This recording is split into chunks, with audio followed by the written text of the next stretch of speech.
ॐ गजाननं भूतगणाधिसेवितं कपित्थजम्बूफलचारुभक्षणम् उमासुतं शोकविनाशकारकम् नमामि विघ्नेश्वरपादपङ्कजम्। ओम श्री सद्गुरुवे नमः। श्री गणेश जी के चरणों को याद वे उनका ध्यान करता हूँ जिनके ध्यान करने से सब कामना मनुष्य की पूरी होती है। और फिर आदि निराकार ज्योति पर ब्रह्म परमेश्वर को नमस्कार करता हूँ जिनकी माया से ये सारा संसार चल रहा है। सब जड़ और चैतन्य की उत्पत्ति, पालन व नाश तीनों लोकों में होता है। और सब जीवों में ब्रह्मा से लेकर के चींटी तक उन्हीं के तेज का प्रकाश रहता है। सबसे पहले वही थे, वो महाप्रलय होने पर भी वही अविनाशी पुरुष स्थिर रहेंगे। श्री कृष्ण जी महाराज सांबली सूरत मोहनी मूरत पर न्योछावर होकर उनके पैरों पर मैं सिर धरता हूँ, जिन्होंने अपनी इच्छा से इस पृथ्वी का भार उतारने के लिए और कंस को और जरासंध आदि अधर्मी राजाओं और राक्षसों को मारने के लिए जो हरि भक्तों को दुख देते थे, वे दर्शन देकर के कृतार्थ करने अपने भगत व सेवक वसुदेव व देवकी के यहाँ मथुरा नगरी में सगुण अवतार लेकर के अनेक लीला जगत में इस इच्छा से की कि उस लीला की कथा व वार्ता सुन करके संसारी लोग आपस में कहे वह सुनकर भवसागर से पार उतर जावें। विष्णु भगवान के चरणों को मैं दंडवत करता हूँ, जो सब जीवों की उत्पत्ति वे पालन करते हैं।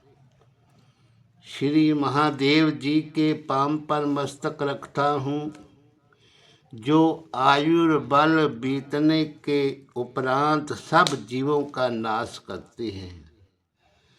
और मैं अपने गुरु के चरण कमलों को साष्टांग दंडवत करता हूँ कि जिनकी कृपा से राधा कृष्ण के चरणार विंद में इस दास को प्रेम उत्पन्न हुआ। श्री शारदा देवी व शेषनाग और नारद जी के चरणों में सिर रखता हूँ, जो आठों पहर इस मुरली मनोहर का गुणानुवाद करते हैं। वसुदेव व देवकी व नंद व यशोदा जी के चरणों की धूल अपने मस्तक पर चढ़ाता हूँ, जिनके तप करने से श्री पार ब्रह्म नारायण ने मृत्यु लोक में नर तन धारण करके अपने भक्तों को दर्शन दिया। श्री वेद व्यास व शुकदेव जी की मैं शरण होता हूँ, जिन्होंने इस अमृत रूपी कथा श्रीमद् भागवत को जगत में प्रकट किया। इंद्रादि देवता व सनकादि ऋषिवर वे श्री बलराम व राधिका और रोहिणी जी के चरणों पर गिरकर ब्रज गोकुल व मथुरा देश पर न्योछावर होता हूँ। जिस नगरी में श्री पार ब्रह्म नारायण जी ने अवतार लेकर बाल चरित्र व रास लीला करके अपने भक्तों को सुख दिया। जितने ग्वाल बाल वे गोपियाँ वे ब्रजवासी व गौ बछड़े व कीट व पतंग और हिरण आदि बनचर जलचर व नभचर जीव मथुरा व गोकुल के हैं, सबको दंडवत करता हूँ।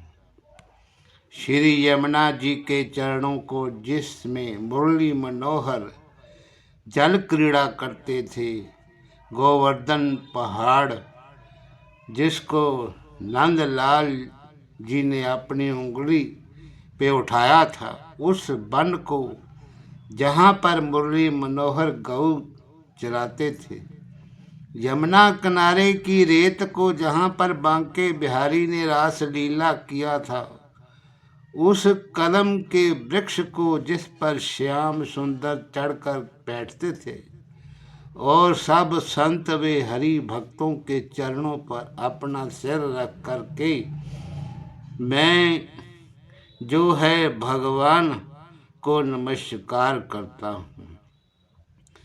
और श्रीमद् भागवत पुराण में 12 स्कंदों का जो पहले का महात्म वे हरि भक्तों ने भाषा दोहा चपाई में बनाया है और बीच बोली उर्दू के लिखूं कि सब स्त्री व पुरुष व लड़का व बूढ़ा छोटा व बड़ा व ज्ञानी और अज्ञानी उसके अर्थ को समझ करके परमेश्वर के चरणों में प्रीति लगावें।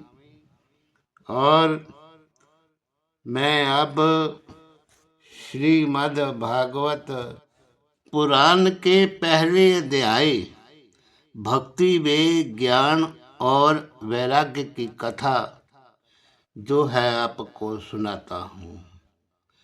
तो शौनक आदि 88,000 ऋषियों ने बीच स्थान पर नैमिषारण्य तीर्थ के सूत पौराणिक शिष्य वेद व्यास जी से कहा कि आप कोई कथा व लीला परमेश्वर की ऐसी वर्णन करो जिसमें भक्ति व ज्ञान व वैराग्य ज्यादा हो। इस घोर कलयुग में ज्ञान संसारी आदमियों का राक्षस के समान हो गया है, इसीलिए कोई सुख से ना रह के सब किसी को ऐसा क्रोध में मोह और लोभ पैदा हुआ है कि आठों पहर उसी दुख में दुखी रहते हैं। कोई ऐसा चरित्र भगवान का वर्णन कीजिए कि कलयुग वासियों को हरि चरणों में भक्ति व प्रीति उत्पन्न होकर के सुख मिले।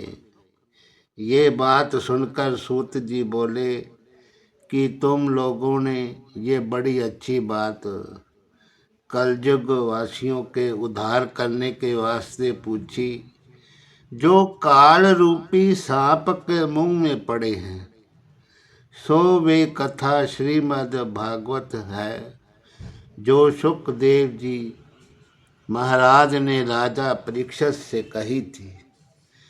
जिस समय राजा को श्रृंगी ऋषि के श्राप देने के बाद ऋषिवरों व मुनीश्वरों की सभा में सुखदेव जी ने गंगा किनारे आकर के कथा श्रीमद् भागवत सुनाना आरंभ किया, उस समय देवताओं ने अमृत का कलश वहां लाकर सुखदेव जी से कहा, महाराज ये अमृत का घड़ा आप लीजिए, वे हम लोगों को कथा रूपी अमृत पिलाइए।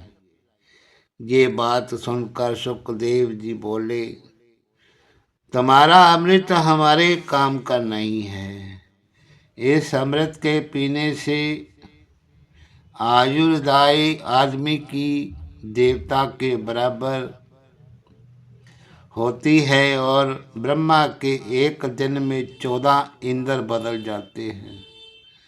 तुम्हारे अमृत से उत्तम ये कथा रूपी अमृत भगवान का चरित्र है, जिसके सप्ताह पढ़ने व सुनने से जीव अमर होकर कभी मरता नहीं, वह मुक्ति पदवी पर पहुंचकर आवागमन के चक्कर से छूट जाता है।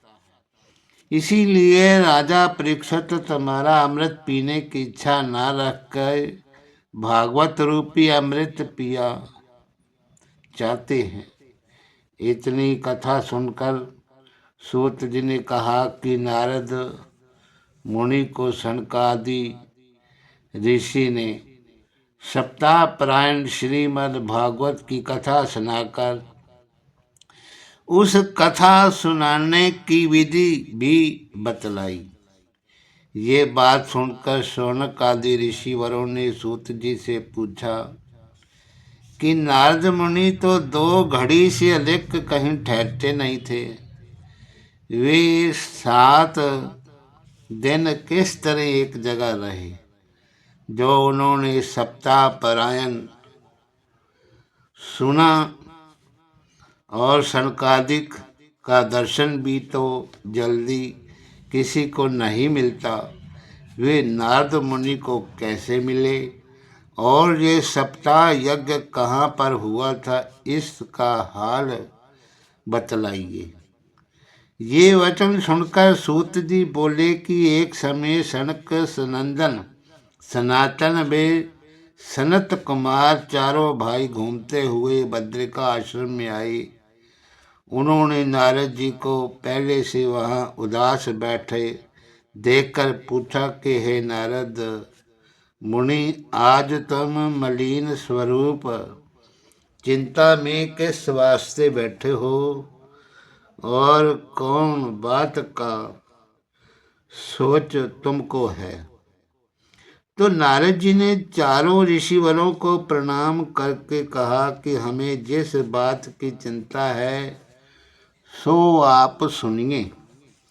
हमने सब तीर्थ काशी व गोदावरी और गया आदि में जाकर देखा, तो उन तीर्थों पर कलयुग ने सब जीवों को संसारी माया में ऐसा फंसा रखा है कि सत्य व तप और आचार्य व दया व दान कलयुग में सब जाता रहा। केवल अपने पेट पालने की चिंता में सब मनुष्य विकल रहकर झूठ बोलते हैं और अभागी वे पखंडी होकर माता व पिता की सेवा नहीं करते। स्त्री वे साड़े वे ससुरे की आज्ञा में रह करके धन के लालच से अपनी बेटी नीच कुल में बेचते हैं।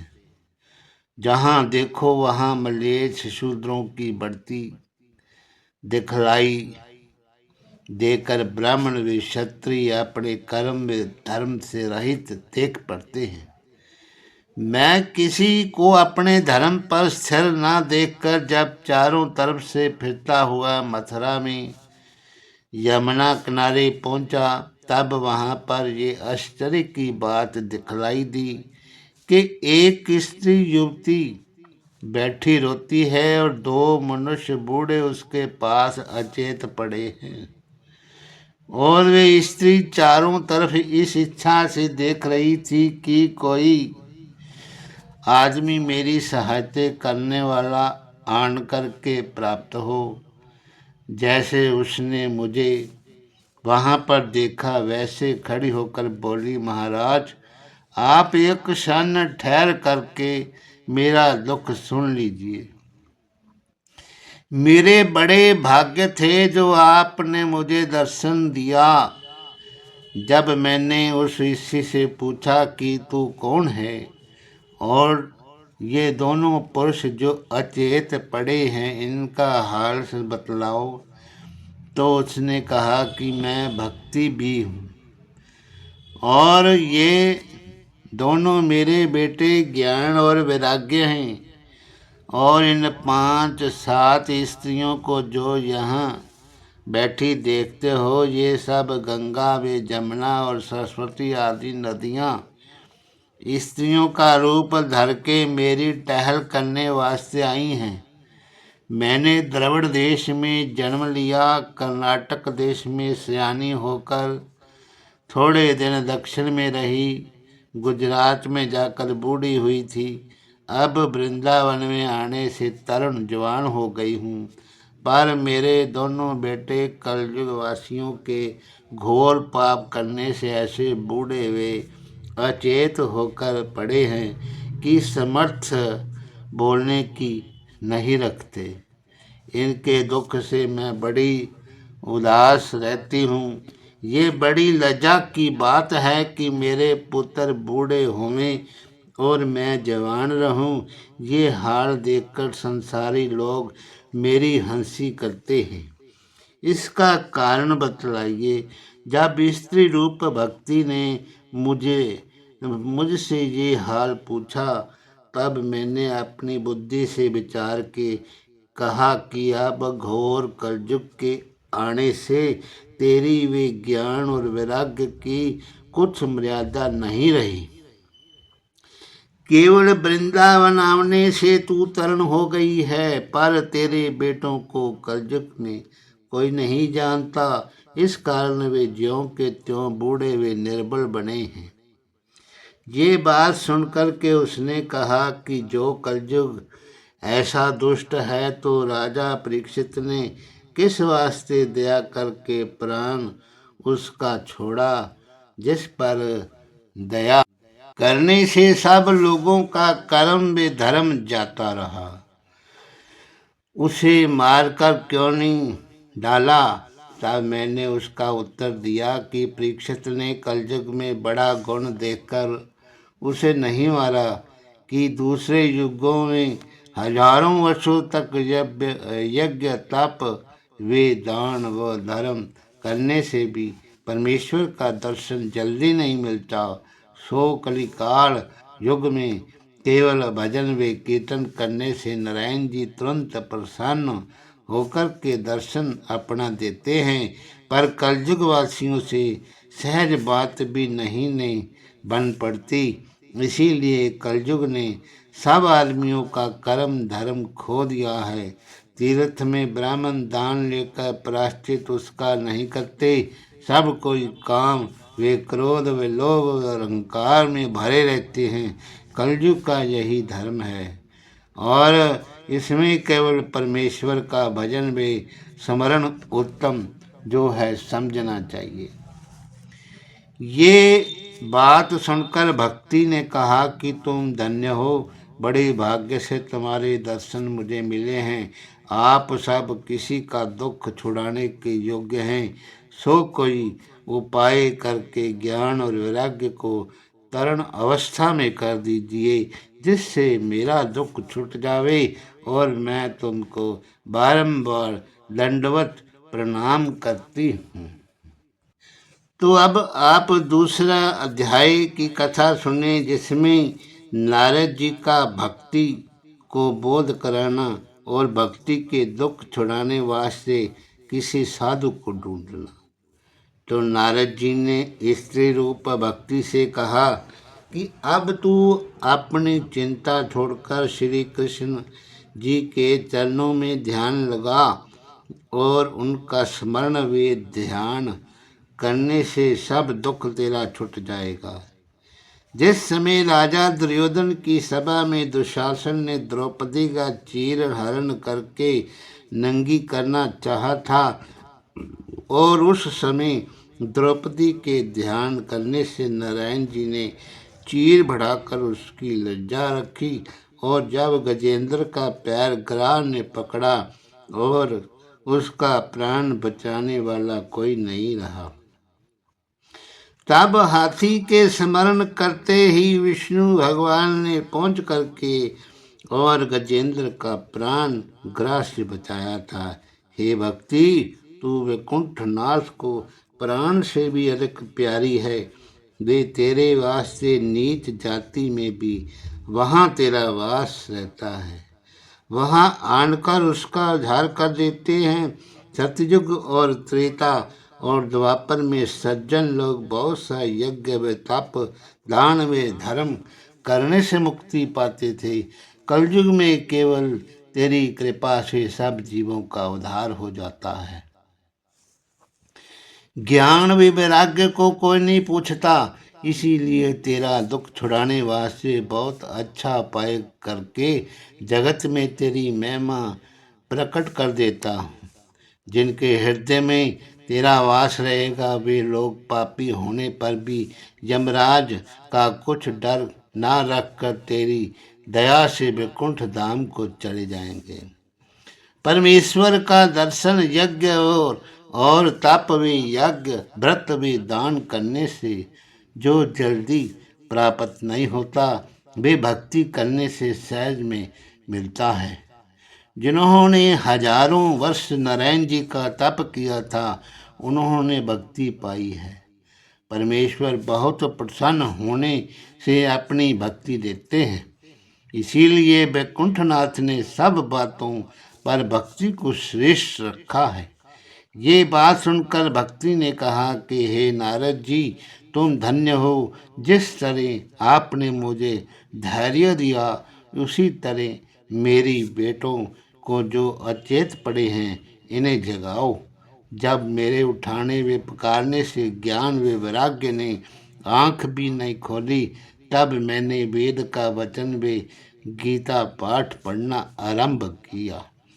उसके सुनने से उन्होंने अपनी आंखें खोल करके उठने के वास्ते कोशिश करनी चाहिए, पर निर्बलता से वे फिर अचेत हो गए। जब ये हाल देख कर के मैं बहुत चिंता करने लगा कि ज्ञान व वैराग्य किस कारण नहीं उठते, तब ये आकाशवाणी हुई कि हे नारद, क्यों इतना सोच करते हो?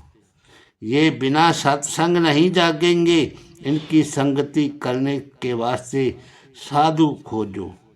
ये वचन सुनते ही वहाँ से साधु ढूंढता हुआ यहाँ तक पहुँचा, पर कलयुग होने से कोई साधु इच्छा पूर्वक नहीं मिला। उसी चिंता में बैठा था कि आपका दर्शन प्राप्त हुआ। सो आप लोग ब्रह्मा के पुत्र, बड़े योगी व ज्ञानी, सदा बाल अवस्था रहकर केवल कथा रूपी धन अपने पास रखते हो और तुम्हारी ही तपस्या का फल कोई वर्णन नहीं कर सकता। किस वास्ते कि आपने जय और विजय वैकुंठ के द्वारपालकों को पृथ्वी पर गिरा दिया। ऐसी सामर्थ्य सिवाय आपके दूसरे में नहीं है। जिस तरह आपने दया करके अपना दर्शन मुझे दिया, उसी तरह भक्ति व ज्ञान और वैराग्य का दुख छुड़ा करके उनको सुख दीजिए, जिसमें चारों वर्ण के आदमी तुम्हारा यश गावें व कलयुग वासियों का मन शुद्ध व पवित्र हो जाए। ये बात सुनकर सनत कुमार बोले कि हे नारद जी, तुम उदासी छोड़कर कुछ चिंता मत करो। जितने श्याम सुंदर के दास हैं उन सबों में तुम श्रेष्ठ हो। आपको भक्ति का दुख छुड़ाने के वास्ते उपाय करना उचित है। पिछले समय में के महात्मा व ऋषिवरों ने ज्ञान व धर्म के अनेक संसारी मार्ग आदमियों को वैकुंठ पहुँचाने के वास्ते बनाए हैं, पर उन कठिन मार्गों पर किसी से चला नहीं जाता और वे राह बताते वाले गुरु भी जल्दी ही नहीं मिलता। इसीलिए जो कोई श्रीमद् भागवत सच्चे मन से सुने उसको भी राह मिल जाती है। जो कथा सुखदेव जी ने राजा परीक्षित को सुनाई थी, वही कथा सुनने से भक्ति व ज्ञान व वैराग्य को भी समर्थ होकर दुख उनका छूट जाएगा। परमेश्वर के चरणों में प्रेम बढ़ने के वास्ते इससे उत्तम कोई दूसरी राह नहीं है। ये बात सुनकर के नारद जी बोले, महाराज मैंने वेद व गीता का पाठ पढ़कर ज्ञान व वैराग्य को बहुत जगाया है, पर उन्हें उठने की समर्थता नहीं हुई और श्रीमद् भागवत कहने से किस तरह जागेंगे। सनत कुमार जी ने कहा कि हे नारद जी, सब वेदों का सार श्रीमद् भागवत समझना चाहिए। उसके एक एक श्लोक व पद में वेदों का अर्थ इस तरह भरा है जिस तरह दूध में घी रहता है। जब तक उसको उपाय के साथ दूध से नहीं निकालते तब तक घी का स्वाद दूध में नहीं मिलता।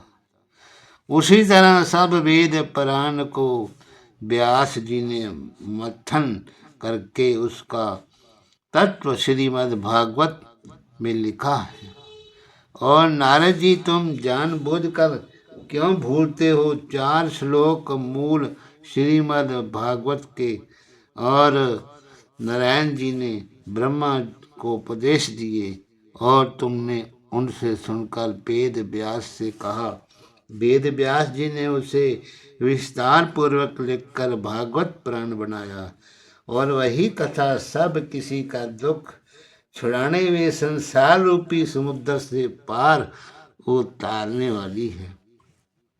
ये वचन सुनते ही नारद जी हाथ जोड़कर बोले कि आपने जो है बड़ी दया करके ये हाल कहा, वे हमारे भाग्य थे जो आपका दर्शन मिला। बिना भाग्य के सत्संग नहीं मिलता। अब ये बतलाइए कि इस भागवत रूपी ज्ञान यज्ञ को किस तरह से कहाँ पर करना चाहिए और कितने दिन में ये यज्ञ जो है संपूर्ण होता है। तो अब तीसरा अध्याय श्री सनत कुमार जी का श्रीमद् भागवत की सप्ताह विधि व उसके सुनने से जो फल मिलता है उसके बारे में मैं वर्णन करता हूँ। श्री सनत कुमार जी बोले कि हे नारद मुनि, तुमने बड़ी अच्छी बात पूछी। हरिद्वार में गंगा किनारे ये यज्ञ करने के वास्ते अच्छा स्थान है। वहाँ पर वृक्षों की छाया घनी होकर बहुत से ऋषिवर व मुनीश्वर ज्ञान यज्ञ के चाहने वाले रहते हैं। उस जगह तुम्हारे कथा रूपी यज्ञ करने से ज्ञान व वैराग्य भी तरण होकर जाग उठेंगे, वे भक्ति का सब दुख छूट जाएगा।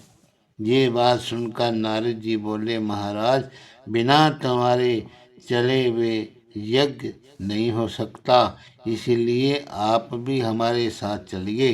ये वचन सुनते ही सनकादि चारों भाई वे नारद जी बद्रिका आश्रम से चल कर के हरिद्वार में गंगा किनारे आन पहुँचे। उन्होंने ऋषिवरों व मुनीश्वरों से जो वहाँ पर थे कहा कि अब हम इस स्थान पर भागवत रूपी यज्ञ करते हैं। जिसको कथा रूपी अमृत पीना हो वे आन करके सुने।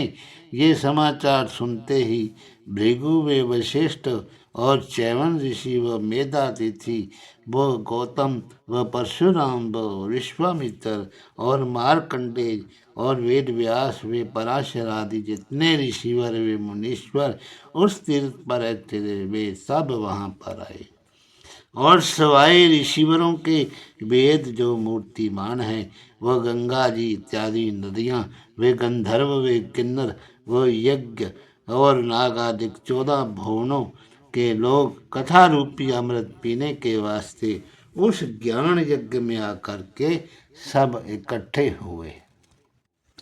जब नारद जी ने सब किसी को बड़े आदर भाव से बिठाया तब वैष्णव वे विरक्तों वे महापुरुषों ने जय शब्द व शंख ध्वनि करना आरंभ किया। देवता लोग अपने अपने विमानों पर चढ़कर वहाँ कथा सुनने के वास्ते आ पहुँचे। वह ज्ञान रूपी यज्ञ पर फूल बरसाने लगे और सब श्रोता इस विचार में मन लगाकर बैठे कि देखें खनकादिक व नारद जी कौन लीला वह कथा परमेश्वर की कहते हैं। उस समय सनत कुमार ने नारद जी से कहा कि हम तुमको वे कथा सुनाते हैं जो सुखदेव जी ने राजा परीक्षित से कही थी, और वे पुराण 18,000 श्लोकों में है। उनके पढ़ने और सुनने से मुक्ति सामने खड़ी रहती। श्रीमद् भागवत सुनने के बराबर दूसरे प्राण के सुनने में हजारों अश्वमेध और यज्ञ करने से फल नहीं मिलता। काशी वे गया और प्रयाग, कुरुक्षेत्र, पुष्कर आदि किसी तीर्थ का स्नान कथा सुनने के बराबर फल नहीं रखता। जब तक संसारी लोग ये कथा नहीं सुनते तब तक अनेक जन्म का पाप गर्जता है।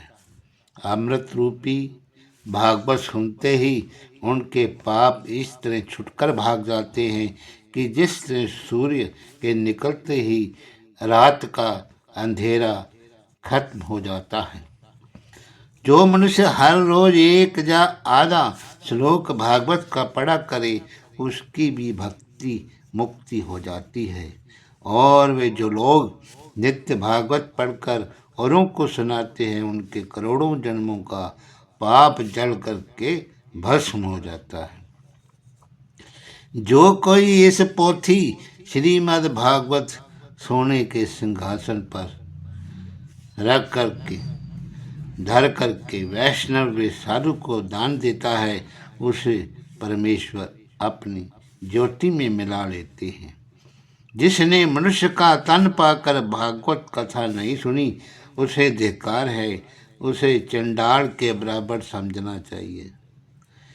ऐसा पूत जनने से उसकी माता बांझ रहती तो अच्छा था। कलयुग में यज्ञ व तप व दान और धर्म आदमी से कुछ नहीं होता और उसका मन एक तरफ नहीं लगता।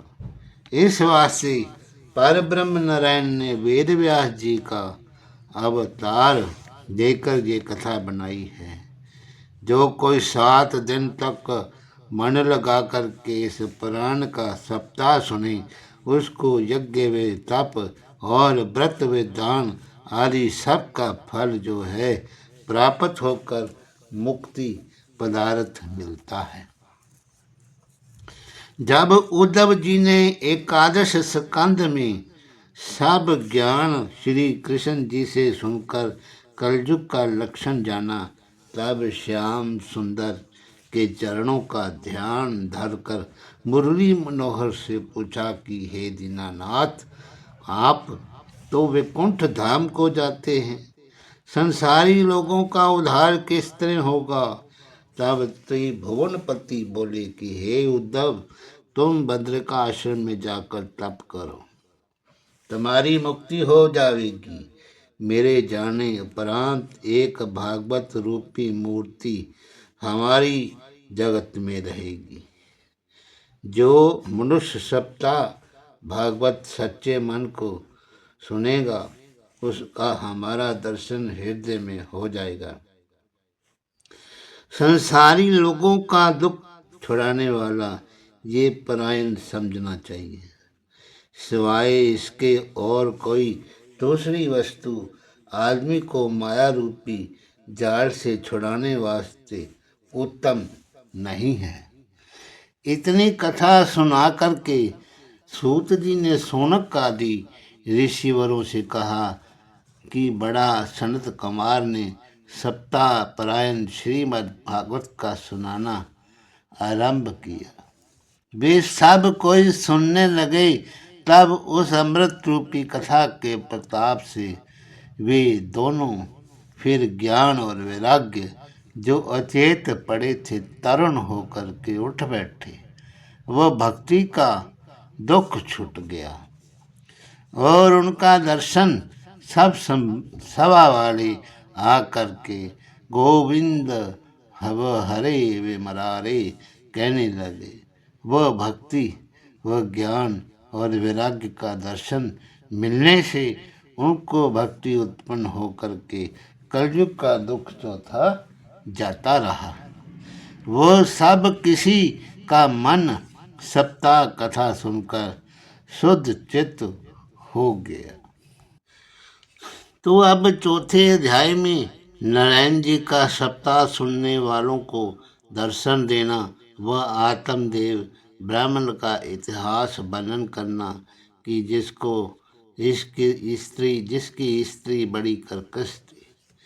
तो सूत जी ने शौनक आदि से कहा कि जब सब वैष्णव वे ऋषिवर सप्ताह सुनकर एक चित्त हो गए, वे तब श्री वृंदावन बिहारी सांबली सूरती मोहनी मूर्ति ने पीताम्बर ओढ़े करधनी व मुकुट व कुंडल जड़ाऊं पहने, केसर व चंदन की खोर माथे पर लगाए, उद्धव आदि वैकुंठवासी भक्तों को साथ लिए उस ज्ञान यज्ञ में आन करके सबको दर्शन दिया।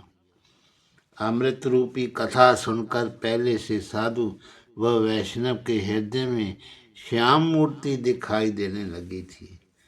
सो प्रकट में भी सब किसी ने उसका दर्शन करके अपना अपना जन्म सफल जाना। वे वैकुंठनाथ को देखते ही जितने वैष्णव वे ऋषिवर उस सभा में बैठे थे, जय जय बोल करके सब उठ खड़े हुए और मल्यागिरी चंदन व पुष्पों की वर्षा उन पर करने लगे और धूप नैवेद्य से पूजा करने के उपरांत शंख आदि बजाकर साष्टांग दंडवत प्रणाम किया। और ये सब आनंद देख करके नारद मुनि बोले कि हे सनत कुमार जी, आपने जो सप्ताह यज्ञ किया, इसमें जिसने जिसने ये कथा सुनी वह सब पवित्र होकर मुक्ति पदवी पर पहुँचे।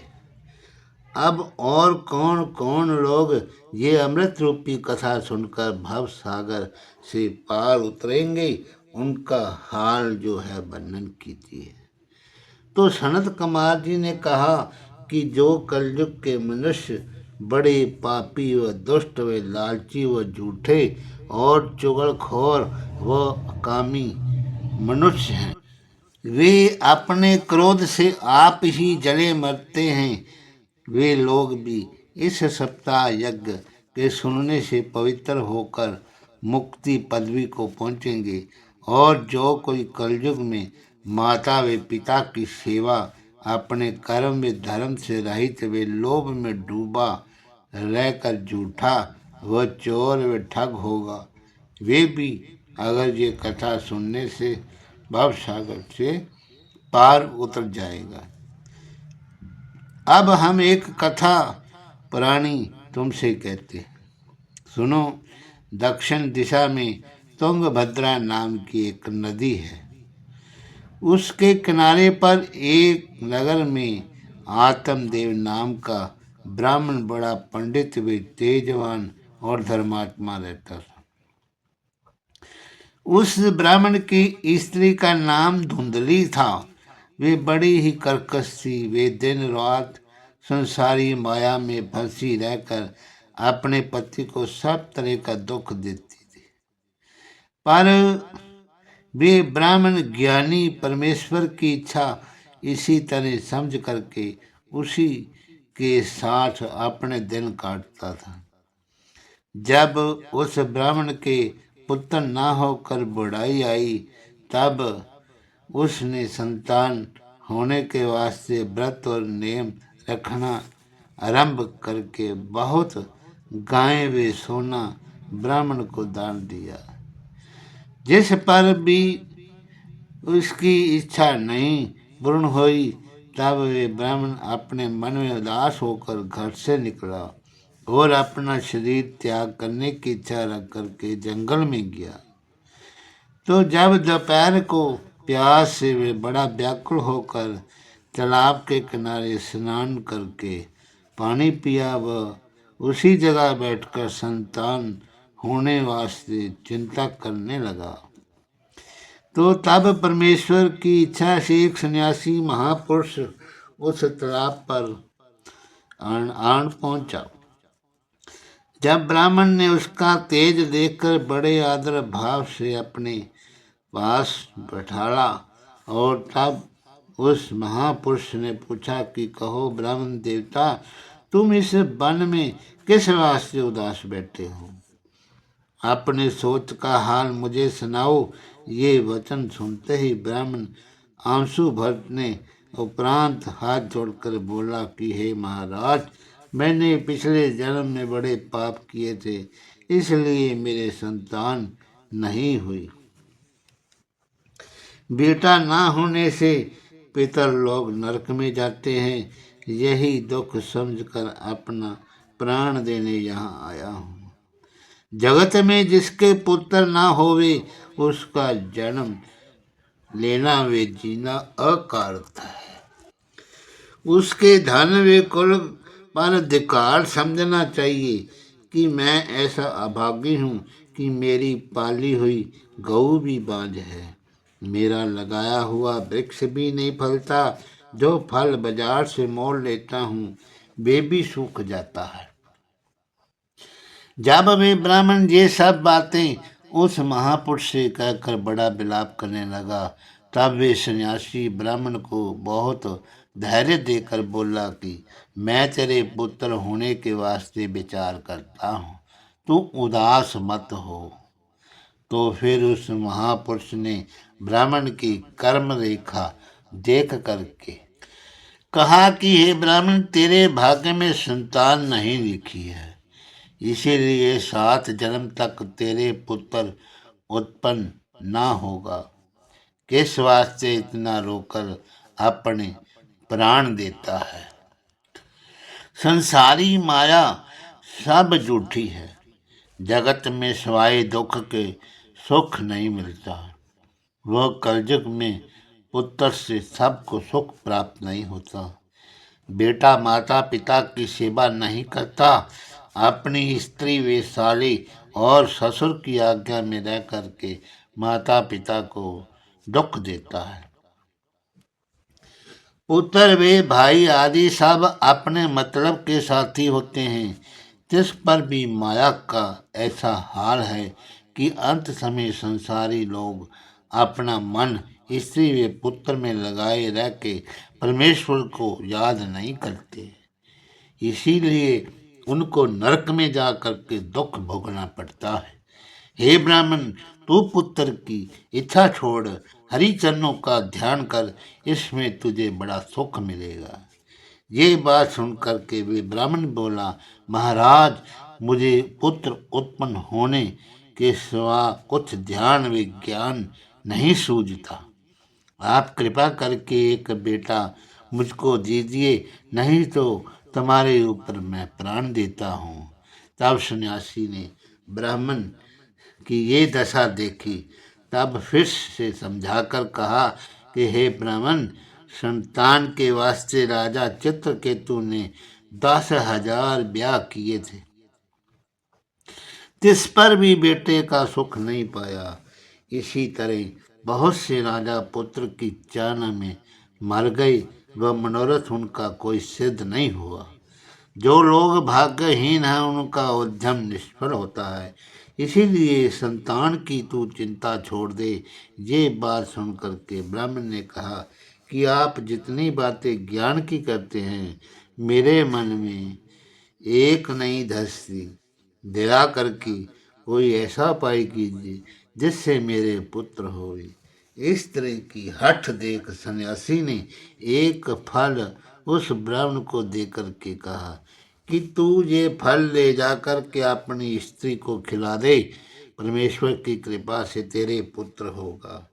जब ये महापुरुष फल दे करके किसी तरफ चला गया, तब आत्म देव घर पहुँचे और उसके बाद वे फल अपनी स्त्री को दे करके बोला कि इसके खाने से तेरे लड़का होगा।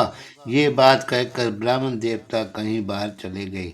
इतने में एक सखी उसके पास आन पहुंची। तब ब्राह्मणी ने उससे कहा कि ये फल मेरे स्वामी ने पुत्र होने के वास्ते कहीं से ला कर के मुझे दिया है, पर मैं गर्भ रहने के डर से ना खाऊंगी। गर्भवती स्त्री का जी मतलाकर उससे भोजन नहीं किया जाता। गर्भ रहने से मुझे चलने फिरने में दुख होगा, घर के भीतर बैठना पड़ेगा। वह सखी सहेलियों की भेंट छूट करके गाने बजाने में विघ्न होगा। वह जनते समय बहुत दुख हो करके कदाचित लड़का पेट में टेढ़ा हो जावे तो मेरे तो प्राण जाता रहेगा। वो मेरा शरीर कोमल है, दुख कैसे सहूंगी। यदि कुशल से लड़का भी हुआ तो उसके पालने में बड़ा कष्ट होगा। बालक कपड़े व बिछौने को मल व मूत्र से भ्रष्ट कर देता है और दुर्गंधी में मुझसे किस तरह रहा जाएगा।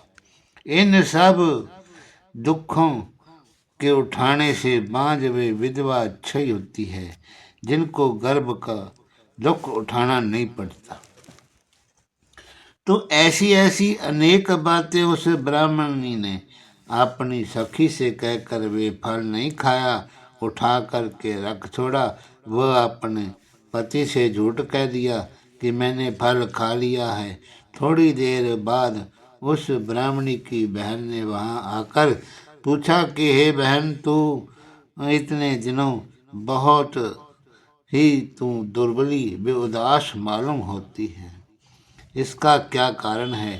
तब उसने अपनी बहन से कहा कि मेरे स्वामी ने एक फल पुत्र होने के वास्ते कहीं से लाकर मुझे दिया था, सो मैंने गर्भ रहने के दुख से वे फल जो नहीं खाया और वे अपने पति से फल खाने का हाल झूठ कह दिया।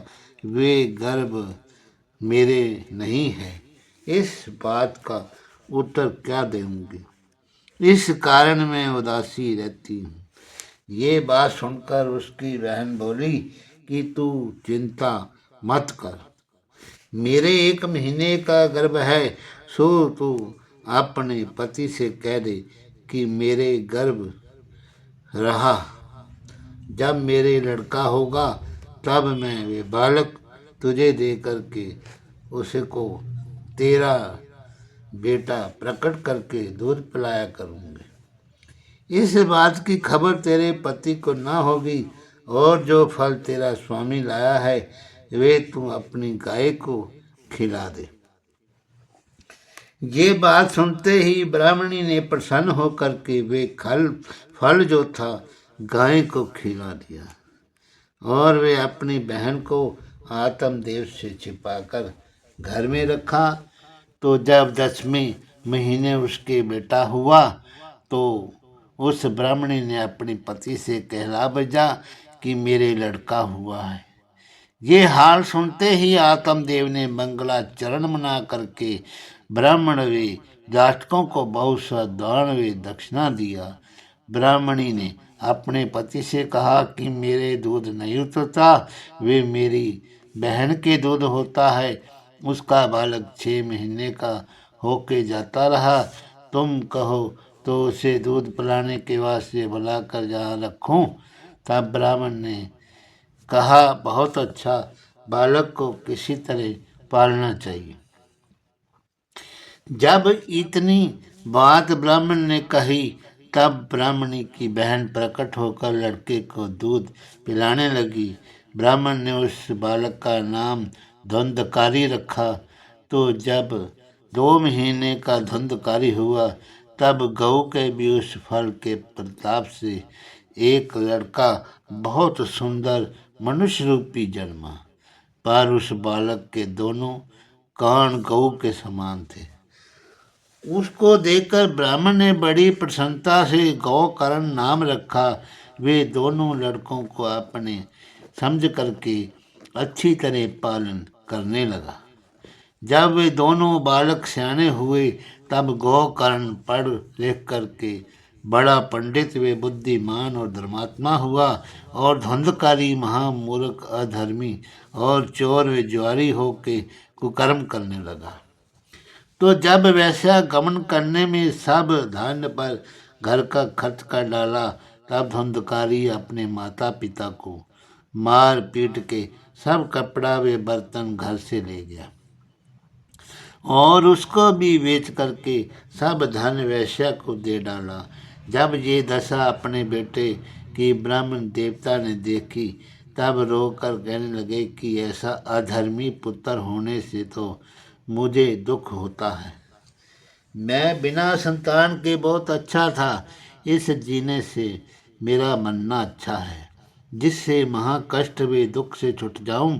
ये हाल आत्मदेव का देख करके गोकर्ण ने कहा कि हे पिता, संसार में सिवाय दुख के सुख किसी को नहीं होता। तुम किस वास्ते इतनी चिंता करते हो? जगत में राजा व प्रजा, धनी व कंगाल जितने आदमी हैं, सबको एक दुख लगा रहता है। जिसने संसारी माया छोड़ के परमेश्वर में ध्यान लगाया, उसको सुख होता है। इसीलिए तुम अज्ञान को छोड़ करके स्त्री व पुत्र का मोह मन से तोड़ डालो, वे वन में जा करके परमेश्वर का भजन करो, तब तुमको सुख मिलेगा। संसारी माया मोह में फंसे रहने से आदमी नरक भोग करता है। जब ये बात गोकर्ण की सुनकर ब्राह्मण देवता को कुछ ज्ञान हुआ, तब उसने गोकर्ण से कहा कि तुमने बड़ी अच्छी सम्मति हमको दी है, पर बिना ज्ञान सीखे वन में जाकर मैं क्या करूं? जो मेरा उद्धार का उपाय हो सो भी बतला दे। ये वचन सुनकर गोकर्ण बोला कि हे पिताजी, ये मन तुम्हारा संसार की माया मोह के बीच में लगा है। इसी मन को तुम उनकी तरफ से खींच करके हरि चरणों में लगाओ। वन में अकेले बैठकर परमात्मा का ध्यान करो और वे संसारी मायावी तृष्णा को छोड़ करके ये साधन करने से बहुत सुख पा करके मुक्ति पदवी जो है तुमको मिलेगी।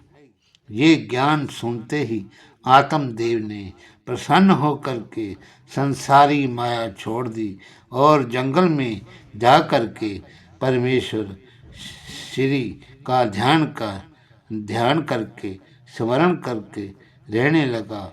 और कुछ दिन बीते, तन अपना छोड़ करके वे भगवान श्री विष्णु जी के चरणों में प्राप्त हुआ। हरि ओम तत्सत। नमो नमः।